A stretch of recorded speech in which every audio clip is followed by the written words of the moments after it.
Some places don't just get abandoned. They get abandoned because of what happened there, and then they sit quietly for decades while the thing that happened slowly works its way into the walls. These are the top 12 abandoned places on Earth that hide disturbing secrets. Number 12. Beelitz-Heilstätten Military Hospital, Germany. Beelitz-Heilstätten is a sprawling complex of over 60 abandoned buildings in the Brandenburg Forest, about 50 kilometers southwest of Berlin, and its history layers across 3 different eras of German catastrophe in ways that make it genuinely difficult to look at without feeling the weight of all of them simultaneously. The complex was built between 1898 and 1930 as a tuberculosis sanatorium for Berlin's working-class population, funded by the Berlin Workers' Association and designed around the conviction that fresh air, natural light, and pleasant surroundings were therapeutic. The architecture reflects this with ornate red brick pavilions, covered walkways, and a campus laid out to feel more like a health resort than a hospital. The whole thing cost an enormous amount of money and represented a genuine belief, expressed in brick and tile, that working-class people with tuberculosis deserved beautiful surroundings while they tried not to die. The disturbing history began accumulating during World War I, when the complex was converted to a military hospital. Among the patients treated, there was a young Austrian corporal named Adolf Hitler, wounded in the Battle of the Somme in October 1916. Who was brought to Beelitz for recovery and returned briefly in 1918 after being temporarily blinded by a mustard gas attack in Belgium. He was there for months in 1916, long enough to have opinions about the place, and reportedly found the experience of the hospital and the surrounding area pleasant. The fact that one of the best-preserved sections of the complex treated the man who would later be responsible for the deaths of tens of millions of people is the kind of historical detail that sits in the ruins without announcing itself, requiring the visitor to supply the connection. The Soviet military took over the facility after World War II and operated it as a military hospital for Red Army forces stationed in East Germany, using it continuously until 1994, when Russian forces withdrew from unified Germany and left the buildings without completing any handover or remediation. Since then, most of the complex has been deteriorating, its ornate brick architecture slowly consumed by moss, tree roots, and the structural failures that come from decades of deferred maintenance in a northern European climate. Some portions have been redeveloped into residential apartments, and a neurological rehabilitation center and a treetop walk now runs through one section for tourists. The unrenovated sections, dozens of buildings full of rusting medical equipment, peeling paint, and the layered histories of 3 different regimes, remain off-limits and continue their slow return to the forest floor around them. Number 11. Unit 731 Complex, Harbin, China. The remains of Unit 731's main complex sit in the Pingfang district of Harbin in northeastern China, and the disturbing secret they contain is not particularly hidden. It is documented in exhaustive historical detail, though the Japanese government's acknowledgement of the full scope of what happened there has been considerably more qualified than that of the Chinese government. Unit 731 was the Imperial Japanese Army's Biological Warfare Research Unit, operating from 1936 to 1945, and it conducted experiments on human subjects, primarily Chinese, Korean, Mongolian, and Russian prisoners. That included deliberate infection with plague, cholera, typhoid, and anthrax, live vivisection without anesthesia, frostbite experiments, and pressure experiments designed to determine how much physiological trauma a human body could survive before it stopped surviving. The number of people killed in the facility's experiments is estimated between 3,000 and 12,000, with some historical accounts placing the figure higher. The precise number is uncertain because the Japanese military destroyed much of the documentary evidence when defeat became imminent in 1945, and the scientists and commanders of Unit 731 were granted immunity from prosecution by American occupation authorities in exchange for sharing their experimental data, a decision made on the grounds that the information had military value. A museum now operates on the site, opened by the Chinese government in 1985, and significantly expanded since. American historian Sheldon Harris, who wrote extensively about Unit 731, described the facility as representing the most extensive program of state-directed human experimentation ever conducted anywhere in the world. A conclusion that the surviving physical evidence and the documentary record, however incomplete, does not substantially challenge. Number 10. Kolmanskop, Namibia. Kolmanskop is a diamond mining town in the Namib Desert, abandoned in the 1950s and left to the sand, which has spent the intervening decades filling the interiors of abandoned houses floor by floor with fine orange desert material that has no particular interest in historical preservation. The town was built in 1908 by German colonial authorities following a diamond discovery in the area, and the construction was ambitious. A hospital, a casino, a ballroom, an ice factory, an actual ice factory in the Namibian desert, a skittle alley, and residential housing, all transplanted into one of the driest environments on Earth in a style that reproduced German small-town architecture with apparent sincerity. The ballroom had a parquet floor. The hospital had X-ray equipment. The whole setup communicated an absolute confidence that the diamonds would last forever, which is the kind of confidence that desert mining towns specialize in right up until the moment it turns out to be wrong. The disturbing secret of Kolmanskop is not the abandonment itself, but the system that built it and what that system required in the same years and the same territory. The diamond fields were developed using labor drawn from across colonial Namibia under conditions enforced with the violence characteristic of German colonial administration in the region. The same administration that carried out the Herero and Nama genocide between 1904 and 1908, a campaign of systematic extermination that killed an estimated 65 to 80% of the Herero people and 48% of the Nama people, now widely recognized as the first genocide of the 20th century. The neat houses and the ballroom and the skittle alley of Kolmanskop were built during and after that genocide by the same colonial apparatus that was simultaneously destroying the populations of the same territory. The site is managed by Namdeb Holdings, which controls access because the surrounding area remains an active diamond concession. Entry requires a permit and a guided tour through a specific licensed operator. The guides discuss the abandonment and the surreal beauty of sand-filled Victorian interiors, and the photographs tourists take of light falling through broken windows onto sand dunes inside houses are genuinely striking. The genocide that provided the context for the town's existence is less consistently part of the narrative, which is itself a kind of disturbing secret about what gets included in how places choose to tell their own stories. Number 9. Hashima Island, Japan. Hashima Island, known as Gunkanjima or Battleship Island, sits about 15 kilometers off the Nagasaki coast, and at its peak in the mid-20th century was one of the most densely populated places on Earth. The Mitsubishi Corporation operated undersea coal mines there from 1890 until 1974, and the island's population of over 5,000 lived in a tight cluster of concrete apartment buildings covering essentially every square meter of the island's surface. The buildings were among the first large-scale reinforced concrete residential structures in Japan, and their sheer density, leaving almost no space between structures, rising in tiers from the water, gave the island its silhouette and its nickname.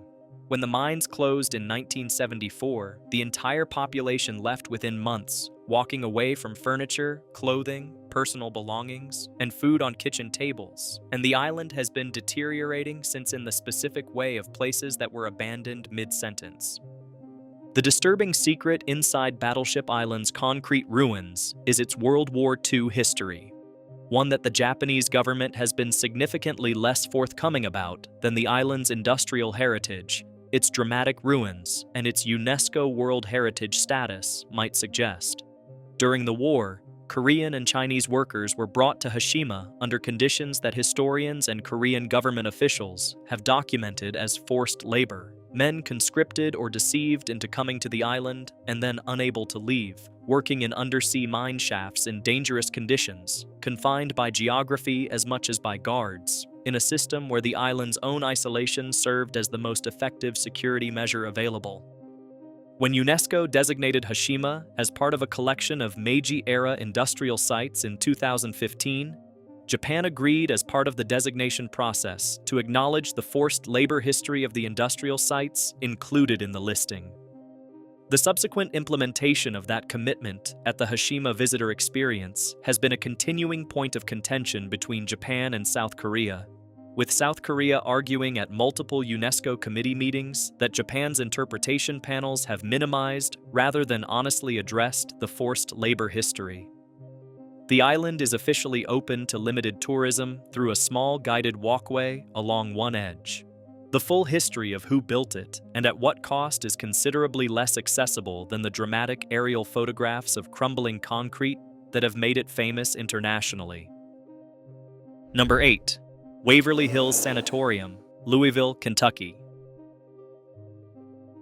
Waverly Hills Sanatorium opened on a hilltop in Louisville, Kentucky in 1910 as a tuberculosis treatment facility, at a time when tuberculosis was the leading cause of death in the United States, and Louisville had one of the highest tuberculosis rates in the country. The facility expanded in 1926 into an enormous 5-story collegiate Gothic building capable of housing 400 to 500 patients at a time, and it operated until 1961, when antibiotic treatment for tuberculosis had reduced the patient population to the point where the facility was no longer needed. During its 50 years of operation, an estimated 6,000 people died in the facility, a number that reflects tuberculosis mortality rates before effective treatment existed, rather than any specific failure of care. The facility included a tunnel running underground from the building to a railroad track at the bottom of the hill, used to transport the bodies of patients who had died without the sight of body-laden stretchers demoralizing those still living above.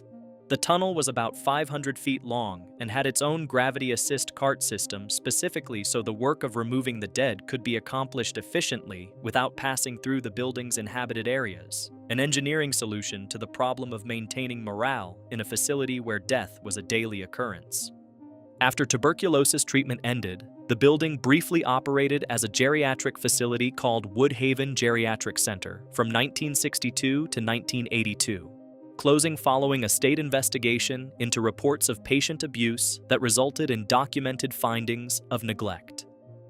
The building sat abandoned for nearly 2 decades and was purchased in 2001 by Tina and Charlie Mattingly, who have operated it as a paranormal investigation and event destination since. Former Louisville Mayor Dave Armstrong, speaking at a preservation event at the site in the early 2000s, described Waverly Hills as a building that Louisville forgot for 20 years and is now trying to remember carefully.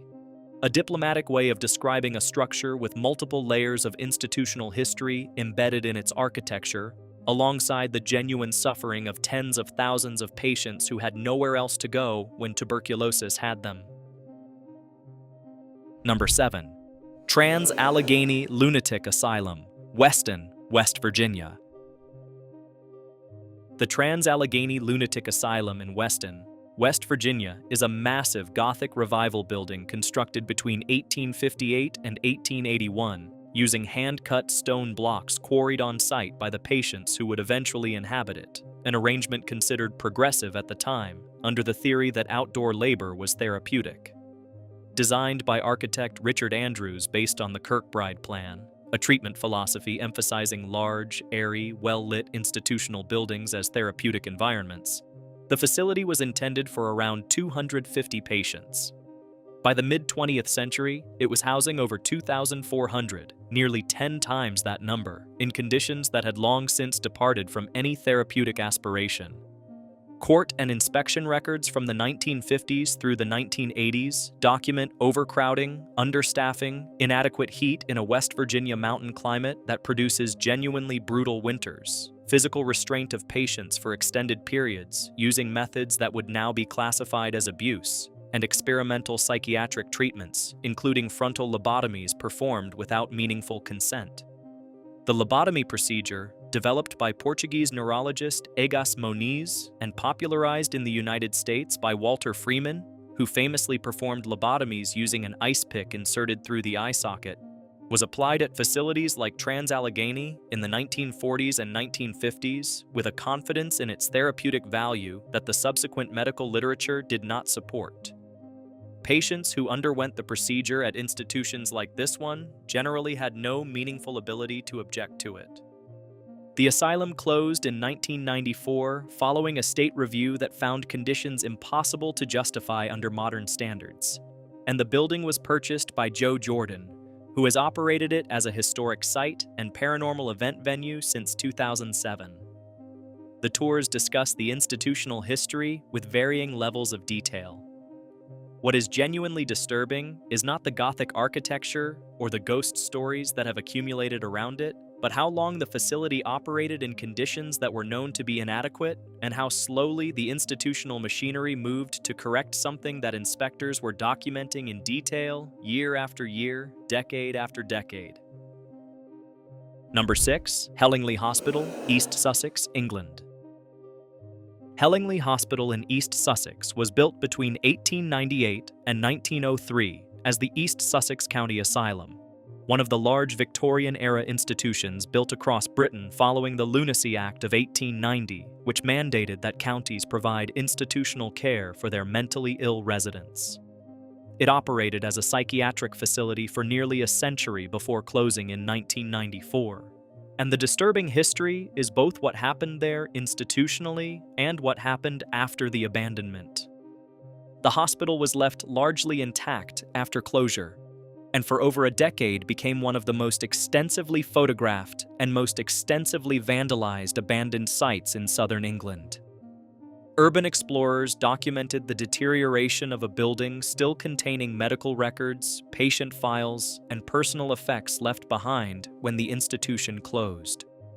Patient records, documents containing sensitive personal information about people who had been involuntarily institutionalized, were left in unlocked filing cabinets in buildings with broken windows, accessible to anyone who walked in during the abandonment years.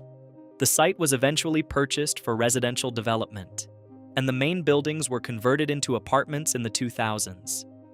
The patient records that remained on site were eventually secured and transferred to appropriate archival custody, though the period during which they were open to casual visitors represented a significant breach of the privacy of people who had been among the most vulnerable in the system. The conversion of an asylum into upscale housing raises its own questions about the relationship between a building's history and its present use. Questions that the residents of Hellingly's apartments live with, whether or not they spend much time thinking about them. Number 5. Château Miranda, Belgium.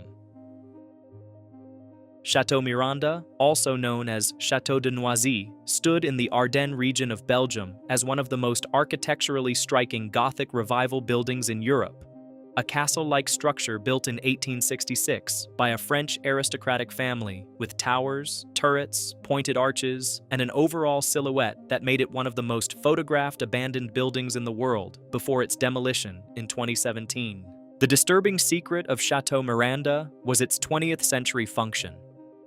During World War II, the building was seized by the Nazis and used as an orphanage for children whose parents had been deported or killed. Children whose experience of the chateau's fairy tale architecture was filtered entirely through the loss of their families to the Nazi occupation of Belgium. After the war, the Belgian National Railway Company used the building as a holiday camp for the children of railway workers until 1980, when structural concerns made continued operation impractical.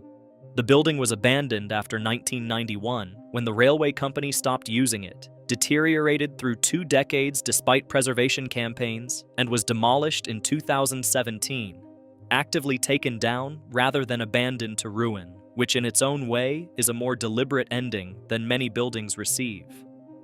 The wartime history of the children housed there is documented in Belgian historical records of the occupation period, a history that the building's picturesque Gothic exterior and subsequent urban exploration fame tended to overshadow, as these things usually do.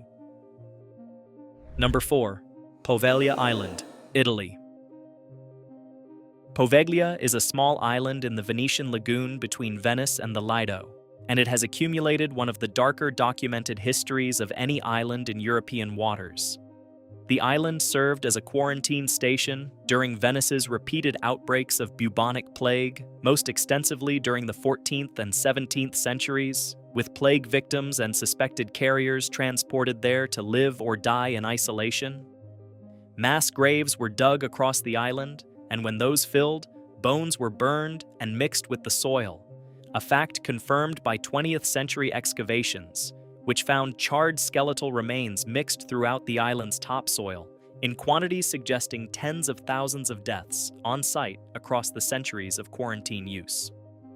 In 1922, a mental institution was established on the island and operated until 1968. Its history has been the subject of local legend, attributing cruelty and unauthorized experimentation to a specific administrator, a figure whose documented history is less clear than the legend, but whose general profile, authority over a captive patient population in an institution physically isolated from external oversight, is consistent with conditions documented at similar European institutions of the same period. The island has been owned by the Italian government since the asylum closed, access is prohibited without authorization, and the Italian government attempted to auction the island in 2014, briefly succeeded in selling it to a private buyer for approximately €704,000, and then reversed the sale following public controversy about allowing private development of a site with that particular history. It has since maintained ownership without developing a clear plan for a piece of real estate that combines significant historical weight, genuine structural danger in buildings that have been deteriorating for over 5 decades without maintenance, and a supernatural reputation so deeply embedded in European paranormal culture that any development proposal would immediately generate controversy from multiple directions simultaneously. The island simply sits in the lagoon between Venice and the Lido, visible from Vaporetto routes, accessible to nobody, accumulating its history year by year in the specific way of places that have been decided to be too complicated to resolve. Number 3. Byberry Mental Hospital, Philadelphia, Pennsylvania. The Philadelphia State Hospital at Byberry operated in the Northeast Philadelphia area from 1907 to 1990. And its history during the 1940s became a matter of national public record through the efforts of conscientious objectors assigned to work there as alternative service during World War II. What those workers documented, in photographs and written reports eventually published in Life magazine in May 1946, was conditions matching or exceeding the worst institutional abuses documented anywhere in the American psychiatric system of that era. And there was significant competition for that distinction. The Life magazine expose, which ran under the headline Bedlam 1946, showed photographs of naked patients lying on bare concrete floors, overcrowded wards with no furniture or bedding, patients living in their own waste, and conditions of neglect that the text described with a specificity intended to prevent readers from looking away. Albert Maisel, the journalist who wrote the piece, described the conditions as little more than concentration camps, a comparison considered inflammatory at the time and regarded by historians of the period as accurate in its essential characterization of what institutionalized patients experienced at Byberry and at similar facilities across the country. The exposé contributed to a national conversation that eventually produced significant psychiatric reform, though the reform arrived slowly and unevenly. The institution continued to operate for another 44 years after the Life magazine story appeared, closing in 1990. The building sat abandoned for over a decade, became one of the most notoriously dangerous urban exploration destinations on the East Coast. Multiple visitors were injured in structural collapses, and at least one person died on the property during the years of abandonment, and were demolished in stages between 2006 and 2008. The site is now a residential development called Arbors at Byberry. The disturbing secret is not hidden in any building. It is in the historical record, documented by the people who worked there, the patients who survived it, and the journalist whose photographs made the country briefly look at what was being done in the name of care, and then mostly go back to not looking. Number 2. Verdun Underground Galleries, France. The Battle of Verdun was fought between February and December of 1916. 10 months of continuous combat between French and German forces in northeastern France that left approximately 300,000 men dead and roughly 400,000 wounded. The underground galleries and tunnels honeycombing the hills around Verdun were used by both sides as shelter, command positions, ammunition storage, and field hospitals, and they contain the disturbing secret that makes Verdun genuinely different from most abandoned military sites. The hills around Verdun are classified as Zone Rouge, Red Zone, land the French government has designated permanently uninhabitable because the soil contains unexploded ordnance, human remains, and toxic residue from chemical weapons in quantities that make agriculture, construction, and civilian habitation unsafe. Approximately 150,000 bodies were never recovered from the battlefield. Many remain in the soil of the Red Zone and in the underground galleries beneath it.